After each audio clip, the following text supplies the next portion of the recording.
आपण सगळ्यांनीच शेवंतीचं फूल पाहिलंय नाही का? पण या ओळखीच्या फुलामागे कितीतरी गोष्टी आणि कितीतरी अर्थ लपलेले आहेत याचा कधी विचार केला आहे का? चला तर मग आज आपण शेवंतीच्या याच अनोख्या दुनियेत जरा डोकावून पाहूया. शांतता, संयम आणि टिकणारं सौंदर्य. विचार करा, हे शब्द ऐकायला किती छान वाटतात. आणि हेच तर शेवंतीच्या फुलाचं सार आहे. पण एक फूल इतकं खास कसं असू शकतं? चला याच प्रश्नाचं उत्तर शोधूया. तर सगळ्यात आधी शेवंतीला हिवाळ्याची राणी असं का म्हणतात? ह्या नावामागेच तिची खरी ओळख दडलेली आहे. म्हणजे कडाक्याच्या थंडीतही ती कशी थाट मानेनं फुलते हेच तिचं वैशिष्ट्य आहे. कल्पना करा, बाहेर कडाक्याची थंडी आहे, बाकीची फुलं बिचारी कोमेजून गेली आहेत आणि अशात शेवंती मात्र मोठ्या ऐटीत फुललेली दिसते. हीच तिची ताकद, तिची जिद्द तिला हिवाळ्याची राणी बनवते. आणि हो, तिचं सौंदर्य फक्त एका दिवसापुरतं नाही. एकदा का ती फुलली की अनेक दिवस तशीच टवटवीत राहते. म्हणजे बघा, हे फक्त सौंदर्य नाही तर संयम आणि सहनशीलतेचं एक उत्तम उदाहरण आहे, नाही का?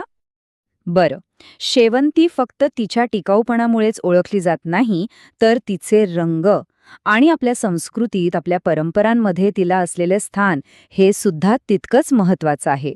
सगळ्यात आधी बघूया पांढरी शेवंती. शांत, शुद्ध. हा रंग बघितलं की कसं प्रसन्न वाटतं. म्हणूनच तर देवपूजेत किंवा कोणत्याही पवित्र कार्यामध्ये हा रंग हमखास दिसतो. आणि मग येतो हा पिवळा रंग. जणू काही सूर्यप्रकाशच फुलाच्या रूपात अवतरला आहे. हा रंग पाहिला की मनात एक वेगळाच उत्साह आणि सकारात्मकता येते. आता हा गुलाबी रंग बघा, किती नाजूक, किती प्रेमळ. हा रंग जणू काही कौतुक आणि स्नेह व्यक्त करण्यासाठीच बनला आहे. आणि शेवटी राजेशाही थाटाचा जांभळा रंग, प्रतिष्ठा आणि सन्मानाचं प्रतीक. म्हणजे बघा, पांढरा, पिवळा, गुलाबी, जांभळा, प्रत्येक भावनेसाठी, प्रत्येक प्रसंगासाठी शेवंतीकडे एक वेगळा रंग आहे. हे झालं रंगांबद्दल.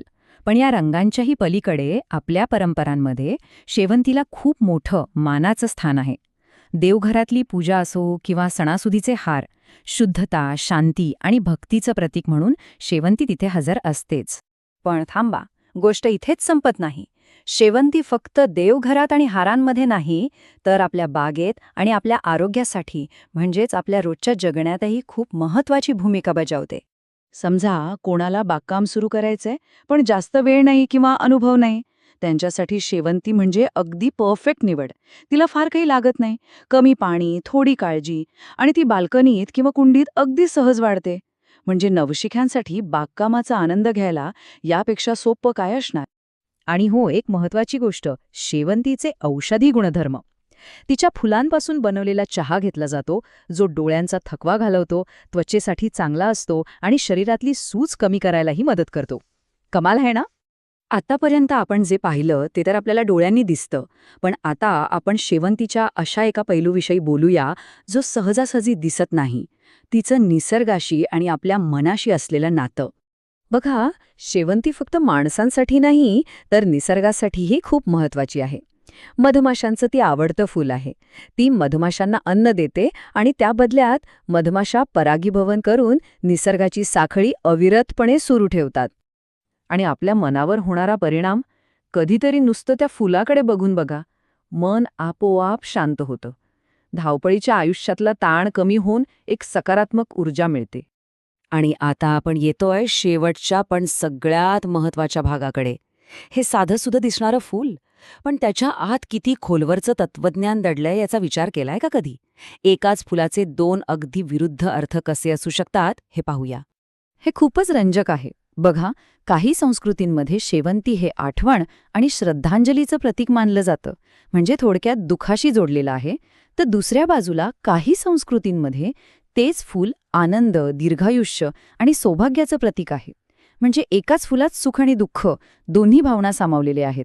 आणि मला वाटतं हेच शेवंतीचं खरं सौंदर्य आहे. तिच्यात भडकपणा नाही, दिखावा नाही, तिच्या साधेपणातच एक राजेशाही थाट आहे. आणि म्हणूनच तिचं सौंदर्य मनावर जास्त काळ टिकतं.